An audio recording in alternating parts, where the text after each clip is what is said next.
આણંદના MGVCLના કર્મચારીઓનું બેહુદી અને મનસ્વી વર્તન તમે પણ ક્યારેક જોયું હશે. આજે હું તમને બતાવું છું.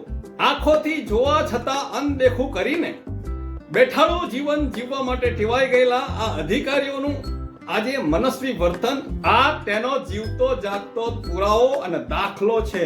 આણંદ વિદ્યાનગર રોડની પાસે આવેલ હિલ પાર્કની અંદર એક લીમડાના ઝાડની ડાળ જે વાયરોની સાથે અથડાતા ત્યાંનો આગળનો જે વીજ કનેક્શન છે એ કપાઈ ગયું હતું.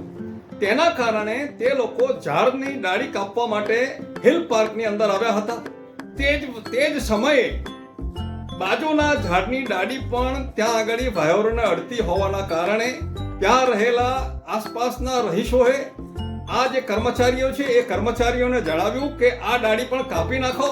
તેમ છતાં મનસ્વી વર્તન કરીને તે લોકોએ પોતાનું મનમાની કરી એક જ લીમડાની ડાળ કાપી અને બીજો જે પાસેનો જે લીમડો હતો તેનો ડાળ કાપ્યા વિના જતા રહ્યા. સાહેબ, તમારે જો કાપવું હોય ને તો તમારે અરજી કરવાની, અમારે બીજા બધા ઘણા કામો હોય છે, આવું કહીને ત્યાંથી નીકળી ગયા. તો જે આ ડાળ છે એ 5-10 દિવસ પછીથી ફરી જ્યારે પવન આવશે અને ત્યારે પડશે એટલે એ લોકો ફરી આવશે અને ફરી વીજ કનેક્શન બંધ થઈ જશે ત્યારે જે લોકો આવશે.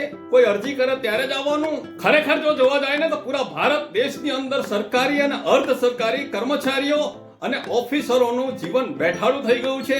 ભ્રષ્ટાચારથી ખદબદી રહ્યું છે. શું આવા કર્મચારીઓને ઉપલા અધિકારીઓ કશું કહેતા નહીં હોય? ખરેખર જો ભારતના નાગરિકો હવે નહીં જાગે ને તો સરકારી કર્મચારીઓ હવેથી ઘરે બેઠા ઘરે પગાર મગાવશે.